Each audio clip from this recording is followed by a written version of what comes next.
segundo princípio? Pode escrever, por favor, o princípio da inquietação. O princípio do que, irmãos? O princípio da inquietação. Esse é o segundo princípio que nós vamos trabalhar essa noite, em nome de Jesus, baseado no versículo de número 4. A inquietação é algo necessário para a minha vida e para a sua vida. Guarde isso que vou lhes dizer. Não restauramos nada que não nos deixa incomodados. Se existe alguma coisa na minha vida que não me incomoda, eu não restauro. Se existe alguma área da minha vida que me incomoda, então aí eu começo um plano de restauração. A verdade dos fatos nem sempre nos traz alegria. Neemias ouve o relato sobre a realidade do seu povo e da sua cidade, e na sequência, olha o que acontece com ele no versículo 4. Ouvindo essas palavras, ele diz assim: assentei-me, chorei, lamentei por alguns dias, e estive jejuando perante o Senhor e orando perante Ele. Ou seja, os fatos não trouxeram alegria para Neemias. Quais fatos que eram? Seus irmãos voltam de Jerusalém e traz uma notícia para ele: Jerusalém está com os muros fendidos, as portas queimadas, pessoas, algumas morreram e outras foram presas. Esta é a atual situação da sua cidade, da cidade dos nossos pais. Então, este relato, estes fatos não trazem tanta alegria para Neemias. Mas a partir deste relato, Neemias começa um processo tão necessário para a mudança da vida dele. Ele começa um processo para a restauração de Jerusalém. A partir do que, pastor? A partir do segundo princípio, que é o princípio da inquietação.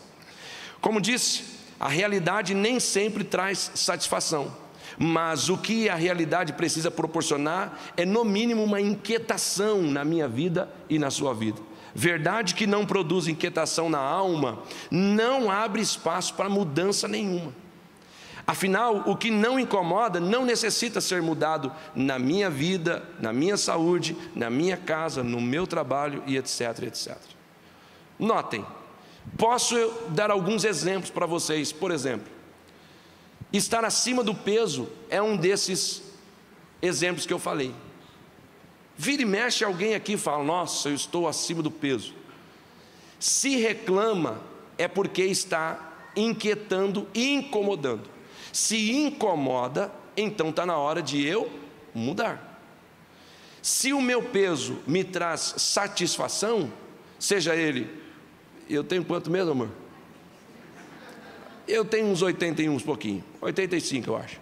Se eu tenho 85, está tudo bem? Está tudo bem. Se eu tenho 100, está tudo bem? Está tudo bem. Se eu tenho 200, está tudo bem? Está tudo bem. Se eu achar que eu estou bem, quem vai dizer que eu não estou bem? Eu estou achando que eu estou bem. O médico pode até dizer que você não está bem, mas se você estiver bem. Tem gente que não gosta de subir na balança perto da gente. Quem já viu isso? Tem alguém aí? Passa assim: tem uma balança aqui. Sobe aí, André Júnior. Por quê, cara? Porque eu não quero. Sobe aí, Miriane. Assume a realidade. Por que você não quer aqui subir na balança perto das pessoas? Porque o peso está te incomodando. Se te incomoda, se há uma inquietação, você precisa fazer o quê? Mudar. Regime, pode ser. Pode ser. Se te incomoda, é hora de mudança.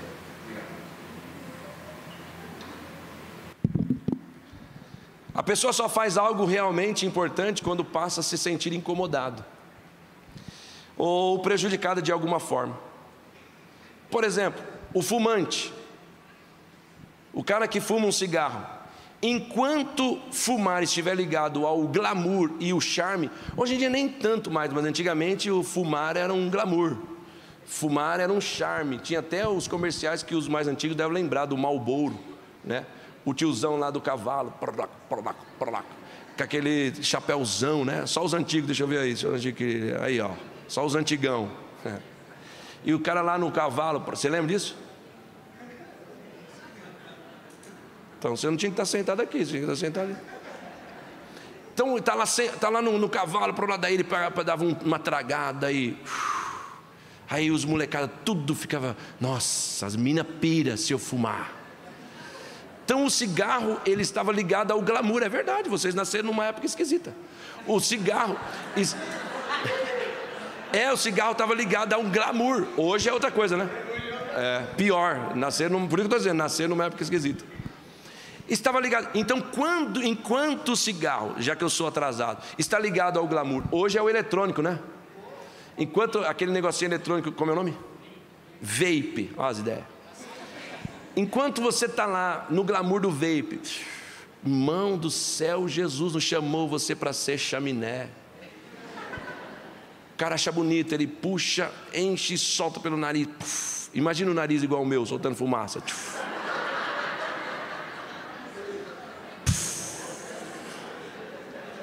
Ia chamar o bombeiro, estava pegando fogo. Fundiu o motor. Está ligado ao glamour, então eu estou usando. A bebida está ligada ao glamour, vou bebendo.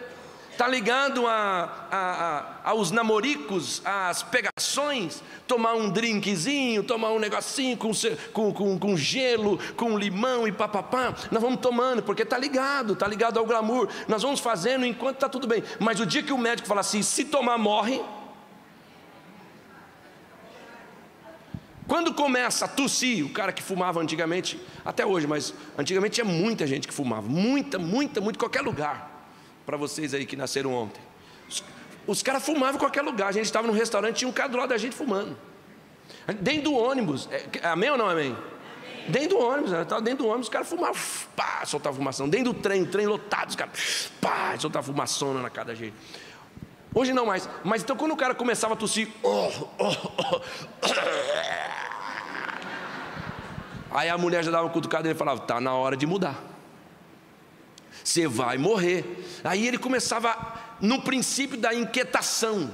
A realidade estou doente por causa do quê? Do tabaco, do cigarro, da bebida. Então, e agora? Agora eu inquietou porque está dando errado, então eu tenho que mudar. Então, a mesma coisa acontece também com as pessoas que são viciadas em tipos de drogas, por exemplo, essas lícitas e as ilícitas. Elas enfrentam essencialmente dois desafios, e quais são? Reconhecer que é de fato dependente. Quando você reconhece de fato que você é dependente, você entra no primeiro princípio, o princípio da realidade, eu sou dependente. Aí depois que você entra no primeiro princípio, você começa a se incomodar com o que está vivendo. O que é? O princípio da inquietação. Eu já vi pessoas viciadas que não se incomodam em vender algumas coisas do seu pai, da sua mãe, de roubar dinheiro do pai, de roubar dinheiro da mãe, de roubar coisas dentro de casa, para poder sustentar os seus vícios. São pessoas que estão fazendo, mas quando ele sabe que o traficante quer matá-lo porque ele está devendo, aí começa o princípio da realidade, eu estou devendo, e eu vou morrer se eu não conseguir pagar, eu preciso parar com isso. Daí vem o princípio da inquietação. Então note que uma coisa está ligada à outra. Tudo vai muito bem enquanto você não assume a realidade da vida. Tudo está indo muito legal enquanto você não assume que tem um erro aí a ser corrigido. Mas isso é só quando há um incômodo. Verdade é que o que não te incomoda não te faz mudar. Diga comigo, o que não me incomoda não me faz mudar. Não muito longe dessa realidade, o adultério é a mesma coisa. O adúltero, do mesmo jeito, a pessoa assume um caso extraconjugal e cria uma falsa realidade paralela em vida, e aquilo vai crescendo sem problema ou sem mal-estar. Ele vai indo, ou ela, ele vai indo junto com a sua amante ou com o seu amante e criando uma realidade paralela como se isso fosse normal. Vai, até um dia que de alguma forma tudo vem à tona, porque não há mentira que prevalece para sempre. E aí o cônjuge começa a ameaçar que vai entrar com um pedido de divórcio, aí começa a dizer que vai tomar as coisas, aí começa a dizer que vai processar, e aí a família já começa a saber, e aí a comunidade começa a saber, e tudo isso começa a causar um incômodo. Então, da mesma forma que eu falei de drogas lícitas e ilícitas, eu falo de um caso extraconjugal, que enquanto não te incomoda, enquanto você não assumir a realidade de que isso está errado, você vai continuar, mas cuidado que o incômodo pode ser uma exposição, e se for uma exposição, aí fica chato, aí fica feio, aí fica ridículo, aí todo mundo sabe, aí seu rosto é estampado. Então, ou o cônjuge infiel se nega a ouvir a voz do incômodo antes de ser descoberto, e agora terá que lidar com uma voz mais alta e muito pior produzida pela descoberta pública da verdade. Como a tendência é nos movermos para reconstruirmos as nossas ruínas somente depois das nossas inquietações. Já notaram isso? Então, hoje, a palavra que o Senhor está falando contigo no segundo princípio para a restauração da sua vida espiritual é: se eu estou falando com você a partir do que Deus está falando, Deus está mandando, você está sendo inquietado com situações que você está vivendo que você não deveria viver. Não adianta querer tampar, senhoras e senhores, o sol com a peneira, com aquilo que Deus se incomoda. Se Deus se incomoda, a senhora tem que se incomodar. Se Deus se incomoda, o senhor tem que se incomodar. Pelo amor de Deus, assuma o princípio da realidade, que tem erro aqui, tem coisa anormal aqui. E dá o pulo para o próximo princípio, se inquieta e comece a mudar. Alguém aqui já reformou a casa? Por favor, alguém aqui mais perto de mim. Aqui, quem reformou a casa? Você, pastor Josias. Por que você reformou a casa? Para ficar adequado. Porque o que estava te incomodando, não estava? Está aí. Alguém só reforma uma casa porque a atual situação da casa incomoda o que mora nela. Ou tem uma parede rachada, ou a pintura está velha descascando, ou o azulejo está caindo, ou a bacia está quebrada, ou alguém só reforma porque a coisa está fora do normal. Alguém só muda porque existe uma inquietação quanto àquilo que ele está vivendo. A pessoa só troca de carro porque pode ser que esteja incomodado. Na grande maioria das vezes estou incomodado já com esse carro, eu preciso trocar. A inquietação, eu vou mudar de negócio porque esse negócio aqui eu estou incomodado com ele, eu me inquietei e eu vou para outro negócio. E assim sucessivamente. Agora eu te pergunto, por que a vida espiritual, você sabe da realidade, está inquieto com o que está vivendo na atual conjectura, mas não quer mudar? Está precisando de que aconteça algo pior, a fim de que você procure mudança.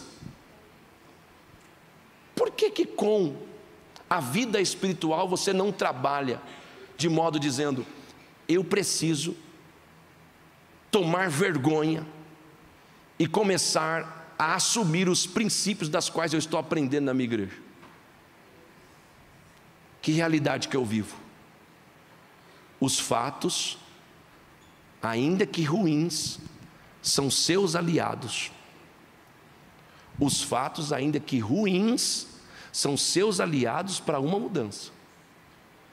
Agora, não tenho dúvida de que enquanto eu falo, pessoas estão se inquietando, porque sabem que precisam ser restaurados. O princípio da inquietação precisa entender que em alguns pontos da vida, no princípio da inquietação,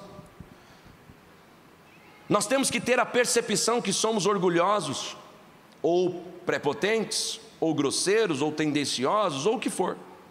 Então nós devemos desejar a transformação com toda a nossa força e orar ao Senhor, pedindo que nossas áreas problemáticas nos incomodem profundamente. Irmão, tem muita gente aqui que nunca orou essa oração: Senhor, incomode-me profundamente naquilo que está errado. Muitas, irmão. Tem gente que ora e passa o pano em cima daquilo que está errado. Tem gente que ora e coloca a peneira em cima e diz: eu estou protegido, isso aqui está tudo certo, faz parte, está tudo certo, não tem nada a ver o que estão falando por aí, eu vou continuar minha vida assim. Pastor nenhum tem nada a ver com a minha vida, eu não tenho mesmo. Nessa igreja aqui, essa igreja é boa para você, que eu não tenho nada a ver com a tua vida mesmo, nem quero ter. Mas eu quero dizer que aqui a gente prega a Bíblia, e o Deus da Bíblia tem tudo a ver com a tua vida. Aliás, Ele deu o Filho dele pela sua vida. Então, quem deu o Filho pela vida, logo diz assim: a tua vida tem que ser minha. Eu tenho que cuidar dela em todos os sentidos. Se nós somos tendenciosos e não oramos pedindo que o Senhor toque profundamente, para que mostre para nós onde é que está, ou me incomode com aquilo que eu estou fazendo errado, logo você leva uma vida à toa. Não espere que o incômodo seja tamanho e chegue a um nível de fazer com que a restauração seja uma válvula de escape para você continuar no jogo da vida. Melhor mesmo é agir logo que a inquietação sinalizar, pelo simples fato de que precisamos de restauração por amor a Deus, por amor ao próximo e amor a nós mesmos, e não porque fomos expostos. Então, antes que um pior aconteça, dê ouvido à inquietação e mude.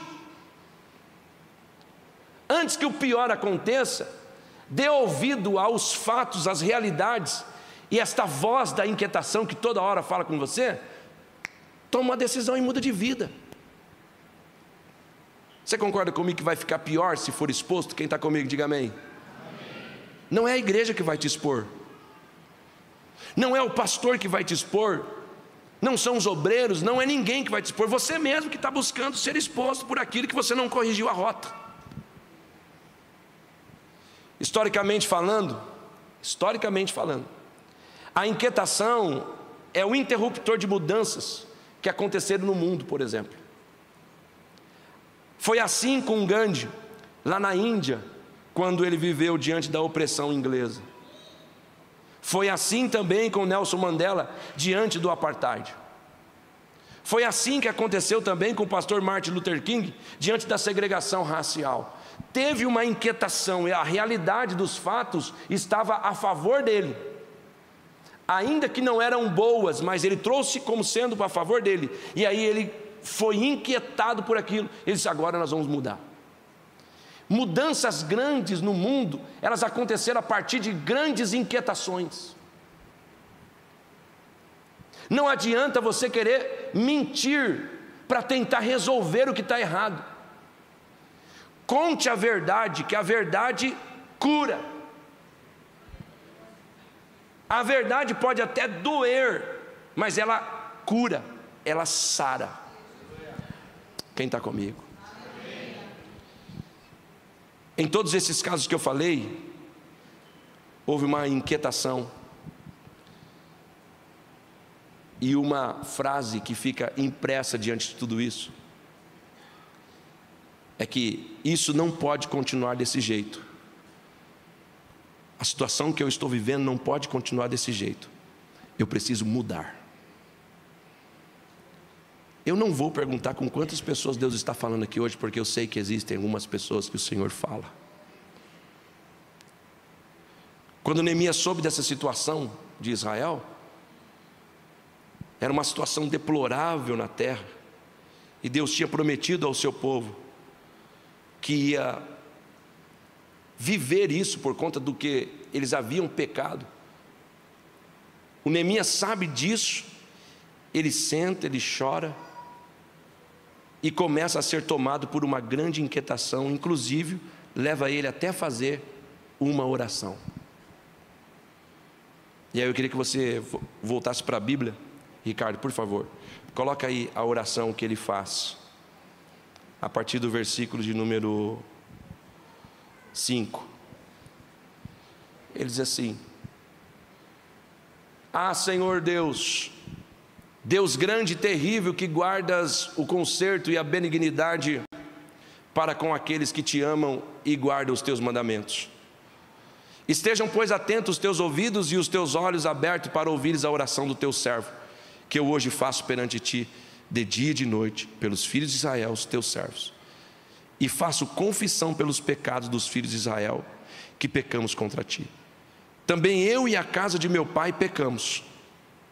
De todos nós corrompemos contra ti, e não guardamos os mandamentos, nem os estatutos, nem os juízos que ordenastes a Moisés teu servo. Lembra-te, pois, da palavra que ordenaste a Moisés teu servo, dizendo: vós transgredireis, e eu vos espalharei entre os povos.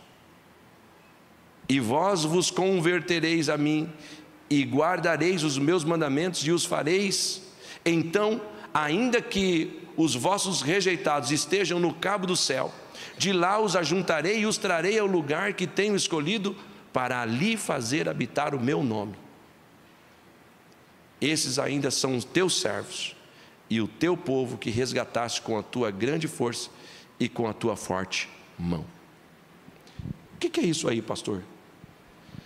Depois que ele vê o princípio da realidade, depois que ele vive o princípio da inquietação, aí ele vem para o terceiro princípio, que nós vamos falar agora. Coloque na tela. Diga comigo: o princípio da confissão. É preciso admitir a parcela de culpa no que precisa ser restaurado. É preciso você admitir que você é culpado por alguma coisa para que isto seja restaurado. E para admitir que você tem uma parcela de culpa, você tem que entrar no terceiro princípio, que é o princípio da confissão.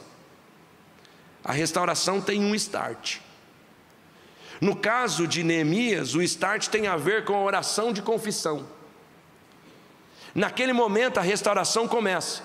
Muito trabalho teria que ser feito, mas a restauração tem início no momento que ele começa confessando. Agora deixa eu te falar uma coisa. Não é a confissão barata que muitas pessoas aprenderam, ir no ouvido de um homem e confessar ao homem, como que o homem tivesse poder para perdoá-lo. Homem não tem poder de perdoar outro homem, a não ser que o pecado que você cometeu foi contra o homem. Aí ele pode te liberar perdão. Agora, pecado que é cometido contra Deus, homem não tem poder de perdoar. Essa história de, eu vou procurar, permita-me, o padre, o pai de santo, o pastor, o não sei o quê, porque eu preciso me confessar. Que isso, irmão? Não é o pastor que perdoa pecado de seu ninguém. Não é o padre que perdoa pecado de seu ninguém. A única coisa que esse homem, esse pastor pode fazer por você é orar, pedir misericórdia de Deus pela sua vida somente. Quem perdoa é Deus, a partir de uma confissão sincera. Só que tem pessoas que pecam a varejo e confessam atacado.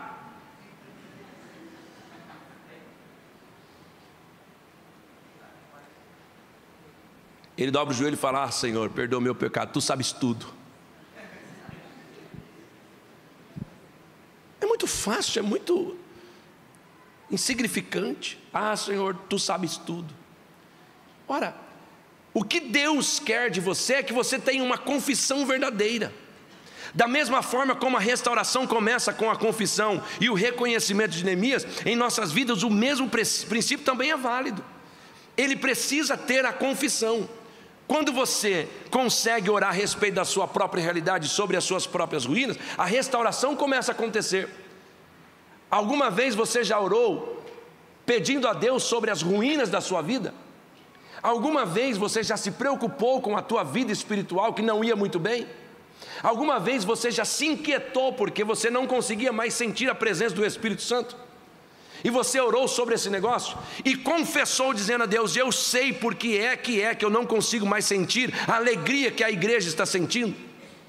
e por não sentir a alegria que o meu irmão do lado está sentindo, eu sei que o problema está em mim, eu preciso partir para o princípio da confissão. Eu vou aos pés do Senhor, pode ser lá dentro do teu quarto, com a porta fechada, você vai levantar os olhos, porque para o Pai não tem nada que fica em segredo. Você vai levantar os olhos e falar com Ele: Pai, eu pequei, assim, assim, assim, assim e assim. Do mesmo modo que eu pequei a varejo, eu vou confessar a varejo. Quem está comigo? Amém. O que eu estou pregando aqui é muito sério para mim e para vocês. Estamos vivendo os últimos tempos da igreja na terra, dos quais tempos difíceis já estão batendo na nossa porta, dos quais pastores já estão indo ou sendo, ou seja, tem uma previsão de que alguns pastores já poderão ser presos. Alguns já estão sendo condenados, sentenciados a pagar valores em detrimento daquilo que estão pregando, da verdade que estão pregando. E a igreja do Senhor está procurando igrejas para se entreter. A igreja está procurando denominações para se entreter. Deixa eu ver um lugar onde eu vou me entreter. Aqui em Botucatu, a igreja A, não gostei. A igreja B, também não. A igreja C, essa aqui não sei o quê. Ei, meu Deus do céu. Qual é a tua realidade? Assume a tua realidade e dá vazão para a inquietação que aconteceu no seu coração. Confessa a Deus os teus males, os teus pecados. Deixa, se arrependa e vive uma nova vida. O que Deus está querendo é que você se aproxime dele cada dia mais e mais. O que Deus está querendo é que você tenha uma vida íntegra diante dele em todo o tempo. Acabei de falar com uma ovelha ontem, dei um conselho para ele: pastor, eu fiz um sacrifício assim, fiz um sacrifício assim, eu fiz um jejum assim, jejum assim. Eu falei assim: isso é muito ótimo, fazer jejum é muito ótimo, é muito bom, porque daí você tem a sua carne mais enfraquecida e o seu espírito um pouco mais fortalecido. Todavia Deus não se agrada de sacrifício quando não se tem confissão de pecado. Sacrifício de homens, alguns têm jejuado e têm passado na verdade fome. Está sendo bom para o regime, está sendo bom para emagrecimento ou coisa que vale, mas para a vida espiritual, necas. Porque para a vida espiritual o que vale não é o sacrifício, o que vale não é o jejum. Para a vida espiritual o que vale é a obediência. O que vale não é você fazer um propósito de 21 dias de oração e não ter obediência. É 21 dias de passar fome. O que vale, pastor? Por que você não faz um plano de obedecer a Deus? Meu Deus. Hoje, e eu digo sempre para as pessoas que eu aconselho: não prometa nada, viva um dia após outro dia, porque as suas palavras, elas são falíveis. Não, eu vou entrar num propósito, eu prometo que eu não vou. Você que é fofoqueiro, eu não vou mais fazer fofoca. Prometo. Ai meu Deus. Daqui a pouco você está fofocando de você mesmo. Não é disso que eu estou falando. Estou dizendo assim: por que você não faz com você mesmo e Deus? Vença um dia aquilo que você não consegue vencer uma hora, obedecendo a palavra de Deus. Você que gosta de falar mal do irmão, fala assim: eu estou desobedecendo a palavra de Deus. Você que gosta de falar mal do pastor, eu estou desobedecendo a palavra de Deus. Você que gosta de... falta a minha tempo de ficar falando do que você gosta. Que o que mais nós gostamos são coisas que são contra Deus. Nós gostamos mais das coisas que são contra Deus do que são ao favor a Deus. Já percebeu isso? Nossa carne impera. Que tal você dizer assim: eu não vou jejuar, mas eu vou obedecer. Eu não vou fazer um propósito de jejum, mas eu vou fazer um propósito comigo de obediência. Quando chegar no lugar que começar a fazer aquilo que eu sei que está desagradando a Deus, porque Deus não dá o culpado por inocente, irmão. Você sabe que você está errado, irmão. As suas tramas, as suas rodas, as suas conversas, as suas compactuações com coisas que são desagradáveis a Deus. Deus sabe tudo, cara. Não adianta você querer se esconder, Deus sabe tudo. Então por que você não diz assim: no lugar de eu jejuar, eu vou obedecer? Porque se você obedecer, você agrada muito mais a Deus do que você fazer sacrifício de tolo. Eu vou andar de joelho. Vai machucar teu joelho, cara. Eu vou ficar meia hora de joelho em cima do feijão. Vai lascar teu joelho e não vai mudar a tua vida. Eu vou subir um monte aí, vou deixar minha barba crescer desse tamanho, meu cabelo, vou ficar uns 40 dias lá em cima do monte. Vai parecer o homem da caverna e não vai mudar nada. Fica na tua casa mesmo, fica de boa com a tua família, com os teus filhos. Só obedeça. Coma, beba Coca-Cola, toma o teu café, come o teu chocolate, porque tem gente que quer fazer jejum de chocolate, jejum de Coca-Cola, jejum de café, jejum de não sei o quê, mas não obedece, está só passando vontade. Eu recomendo que você coma tudo que você tem vontade de comer e obedeça, inverte. Coma o que você tem vontade de comer e obedeça. Quando você chegar num lugar e sentir que esse lugar é um ambiente que está desagradando a Deus, não fique. A conversa está desagradando a Deus, pare com ela. O seu pensamento está desagradando a Deus, muda de pensamento. A sua fala no WhatsApp, no Facebook, no Instagram, é fala que está sendo tendenciosa a desagradar a Deus. Não fala, para, sai fora. Se a conversa com a pessoa que você está conversando está sendo tendenciosa a tirar você de perto da tua família, não fala, corta relações. Se é uma amizade que está te levando para o buraco, sai de perto dessa amizade. Se é algo que está te causando um esfriamento espiritual, sai de perto. Pronto, você está obedecendo a Deus e a tua vida vai melhorar muito, muito, muito, muito. Você não precisa de fazer um sacrifício quando não tem obediência. Sacrifício é bom quando existe obediência à palavra de Deus. Quem entende, glorifica a Ele essa noite. É melhor ter obediência. Então, o Neemias, ele confessa. O Neemias, ele fala das ruínas que ele está vivendo. E as ruínas que ele está vivendo não tem muito a ver com ele, não. A abordagem de Neemias, ele vai direto ao ponto. Ele começa orando indo direto ao ponto.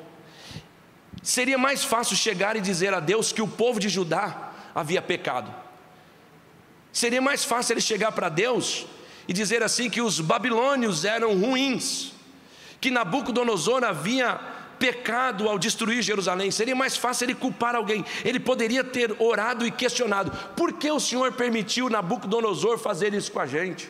Ele poderia ter orado: por que a mãe de Nabucodonosor não abortou esse demônio na hora que ele estava nascendo, não matou esse cara? Porque esse cara é um demônio. Por que foram sanguinários conosco? Ele poderia jogar tudo nas costas de Nabucodonosor, tudo nas costas de Judá. Por que destruir o templo? Por que destruir os muros de proteção? Dentre tantos outros porquê. Afinal, quando alguém é descoberto em algum pecado, normalmente ele quer legitimar o seu pecado apontando outra pessoa. Quem está comigo? Mas o Neemias não faz assim. O Neemias não quer desviar o foco dele apontando o outro. O Neemias está disposto a confessar. Deus está falando conosco aqui hoje. O Neemias está disposto a mudar de vida. Ele diz assim: eu não vou procurar culpado pelo erro que eu cometi. Quando na verdade Neemias não tinha muito erro, não. Quando na verdade Neemias está, se você ler o texto com mais calma, você vai ver que ele está confessando o pecado de outros. Ele está dizendo assim: eu só me enquadrei, porque quando eles foram lá para a Babilônia, 3 gerações depois vem o Neemias. O bisavô do Neemias foi preso. Ele está confessando um pecado do bisavô dele. Ele está dizendo assim: eu sei que eu estou vivendo isso, porque lá atrás houve um pecado. Ele poderia ter colocado a culpa no vô dele: miserável do meu vô, miserável da minha avó, do meu pai, da minha mãe, que eu estou vivendo isso, etc, etc. Ele disse: não, Senhor, perdoa os nossos pecados. Quem está comigo? Perdoa as nossas fraquezas. O Senhor conhece essa situação que estamos vivendo. Então o Neemias não fica reclamando da situação, mas esse comportamento de reclamar e apontar pessoas por causa do seu pecado, quando você se olha, você pega a Bíblia e coloca assim, ó, te torna, permita-me essa palavra, um crápula diante da Bíblia. Quando você não assume a sua parcela de culpa, quando você não olha para você, que você começa a ler a Bíblia, você se sente o quê? Um crápula. Você diz assim: eu busquei alguém que fosse responsável pelo que eu estou vivendo. O pastor André, porque o pastor André não me deu oportunidade, aí eu desviei. O pastor André, ele não olhou para mim, ele não citou o meu nome, aí eu preferi sair falando mal dele mesmo, porque ele não vale nada.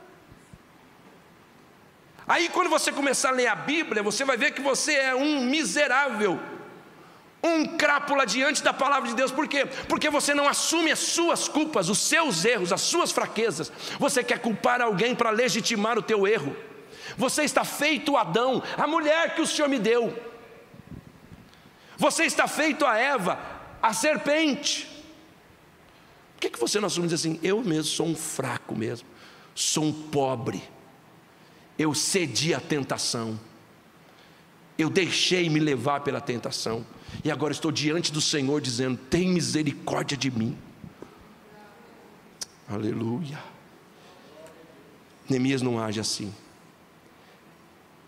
É interessante ouvir isso que nós lemos de Neemias, porque ele não fazia parte desse povo que pecou contra Deus lá no pré-exílio. E eu falei para vocês, quando Neemias nasce, na época em que a Babilônia tinha sido tomada pelos persas, não tinha nada a ver com o que ele estava falando. Ele estava falando dos seus antepassados. Então, se você quer tocar o coração de Deus, confesse os seus erros, sem culpar ninguém para ninguém. Eu estou falando com quem?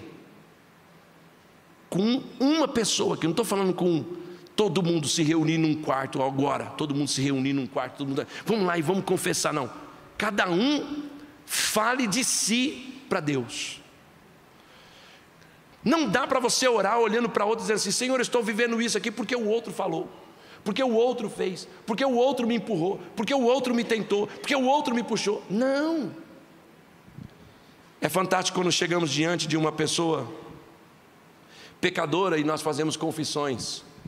Por exemplo, chegar para o Israel, que é um pecador, e eu pedir perdão para ele de alguma coisa. É fantástico ele dizer assim: eu te perdoo. Quem se sente bem? Deixa eu ver. Quando a gente chega para um cara pecador igual ele fala: não, cara, fica tranquilo, eu te perdoo. É fantástico ver isso, né? Agora você imagina você chegar para um Deus que nunca pecou, santo do santo, ilibado dos ilibados, e dizer assim: Senhor, o Senhor me perdoa, porque eu fiz assim, assim. E ele virar para você e dizer: eu te perdoo, filho.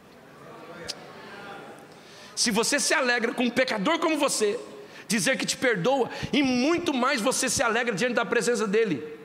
Por quê? A alegria, o prazer de Deus é ver filhos dele sendo sinceros perante ele na confissão. Tem como mentir para Deus, igreja? Tem como enganar a Deus, igreja? Não.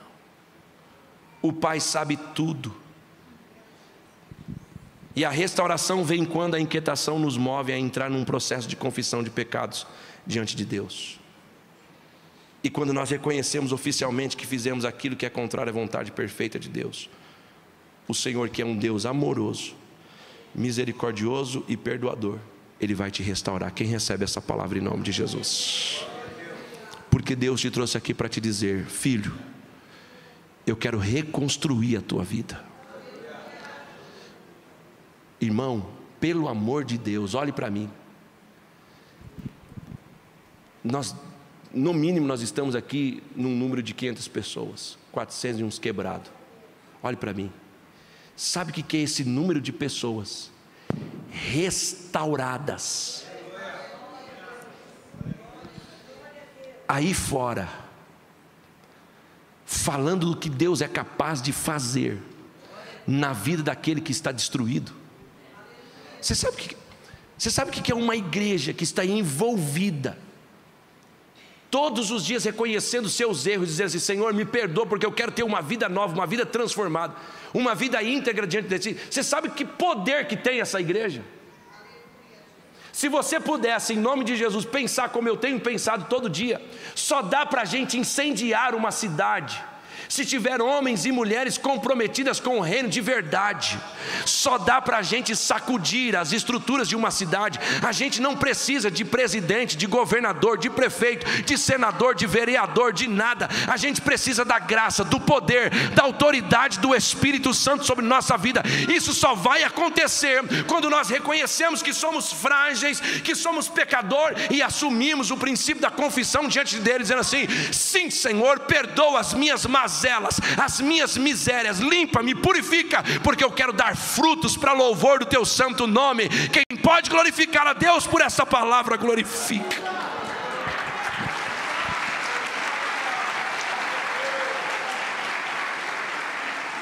É necessário você reconhecer os seus erros. É assim que Deus nos levanta e nos coloca onde Ele prometeu que ia colocar. Foi assim que Ele fez com Neemias. Essa oração transparente e cheia de confiança foi a que fez Neemias ir para frente. Hoje, eu convido você a reconhecer a realidade, a se inquietar e a confessar em tua oração o mal que precisa sair de dentro para um processo de restauração e comunhão com Deus. Na vida espiritual também, estabeleça esses princípios cada dia mais na sua vida. Um dos textos que se enquadra muito dentro disso que eu estou falando é o Salmo 51, por favor. Coloca aí para mim, Ricardo. O Salmo 51, o Salmo de Davi.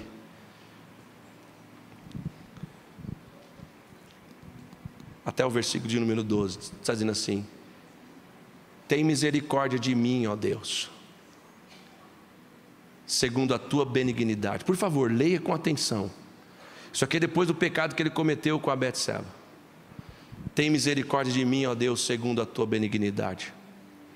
Apaga as minhas transgressões segundo a multidão das tuas misericórdias. Lava-me completamente da minha iniquidade e purifica-me do meu pecado. Porque eu conheço as minhas transgressões e o meu pecado está sempre diante de mim. Contra ti somente pequei, e fiz o que aos teus olhos é mal, para que sejas justificado quando falares e puro quando julgares. Eis que em iniquidade fui formado, e em pecado me concebeu a minha mãe. Eis que amas a verdade no íntimo, e no oculto me fazes conhecer a sabedoria.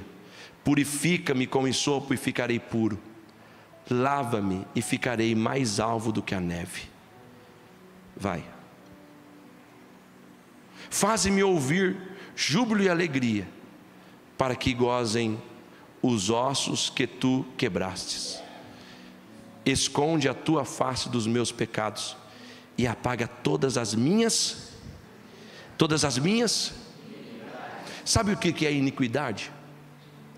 É quando o cara peca uma vez, 2 vezes, 3 vezes e 4 vezes, e aí ele para de confessar, e aí vira da natureza dele, ele vira um iníquo. Você vê que Jesus fala: e por se multiplicar a iniquidade, o amor de quase todos esfriaria. Ou seja, pelo pecado que se multiplica de forma que as pessoas não confessam mais, não deixam mais, porque fica sendo parte da natureza deles, o amor começa a se esfriar. Então, cuidado para você não se tornar um iníquo, deixar o teu pecado e virar uma bola de neve, e você acostumar com isso, de modo que a tua vida vai indo só à falência. E o Davi, ele ora pedindo que seja apagado todas as iniquidades deles. Aí ele diz aqui, ó, ele dá um grito aqui, ó: cria em mim, ó Deus, um coração puro e renova em mim um espírito reto. Não me lances fora da tua presença e não retires de mim o teu Espírito Santo.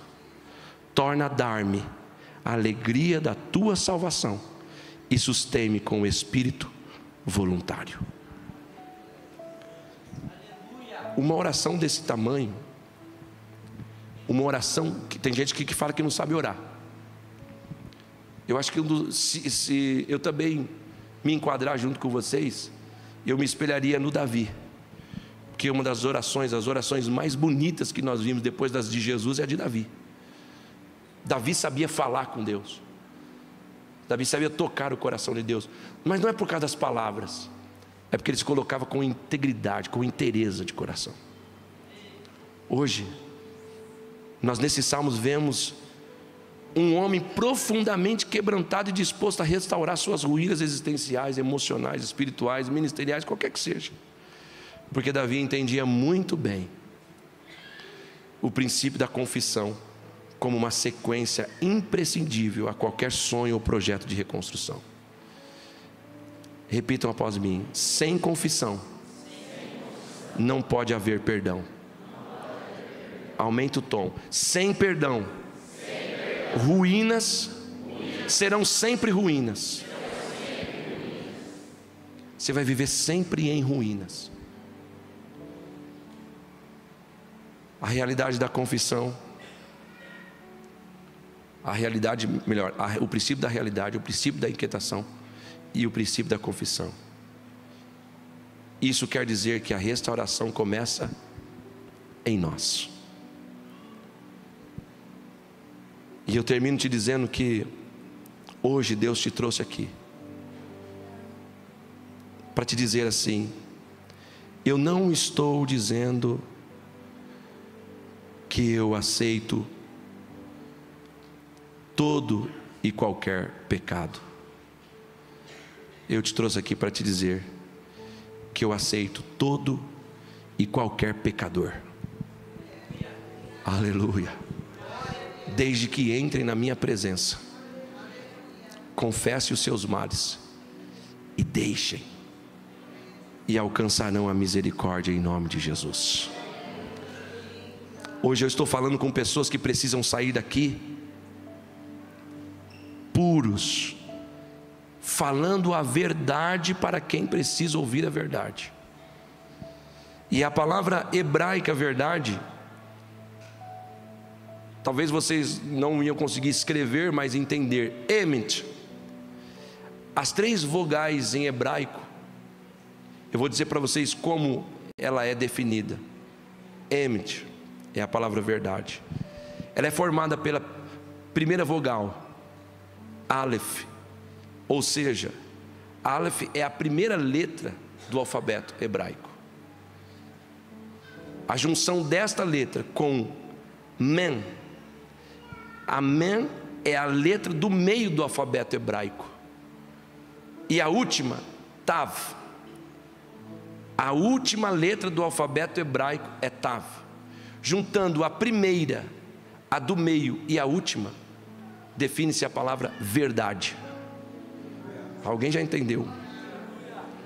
Juntando as 3 vogais, a primeira do alfabeto, a do meio e a última, forma-se a palavra verdade. Por que o senhor está querendo dizer isso, meu irmão? A verdade precisa estar no início, no meio e no fim. Aleluia. Seja verdadeiro contigo mesmo. Pare de esconder-se como fez o Adão. Pare de achar que Deus não está te vendo. Joga limpo. Joga limpo para uma vida mudada. Joga limpo para uma vida transformada. Assim como a oração de Neemias, confessando, você vai sentir rios de água viva fluindo dentro de você. Quando você fala com Deus com integridade, você sente Deus se movimentar na tua vida. Eu estou falando daquilo que eu experimento dia a dia. Quando eu jogo limpo com Deus, Deus faz movimentos na minha vida. Eu estou chamando a tua atenção para ser igual. Não que eu não tenha pecado, eu também tenho, sou pecador como vocês. Todavia eu busco em Deus o refúgio, como um pecador que reconhece as falhas e vai nele e diz: Senhor, eis-me aqui, pequei assim, assim, assim e assim. Eu sinto Deus se movendo dentro da minha vida como um rio de água viva. Eu estou pregando para vocês, a fim de que vocês que querem ter uma casa transformada, uma vida espiritual mudada, os seus negócios mudados, a bênção do Senhor pousando sobre a tua vida, você precisa partir para os princípios, a realidade, a inquietação e a confissão dos seus pecados. Pode crer em nome de Jesus, as portas serão abertas e você vai ver Deus se movendo sobre a tua vida.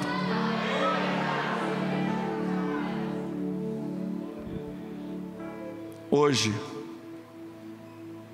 quando eu falo de uma igreja com esses centenas de pessoas que me ouvem aqui, saindo daqui transformadas, eu lembro que na história da igreja houve um avivamento ao redor do mundo, a começar lá na Inglaterra, no país de Gales.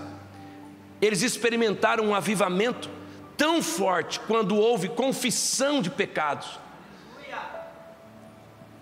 que a história diz que os ladrões, eles iam se entregar à polícia, devolvendo produtos que roubaram, confessando os crimes, porque eles queriam mudança de vida.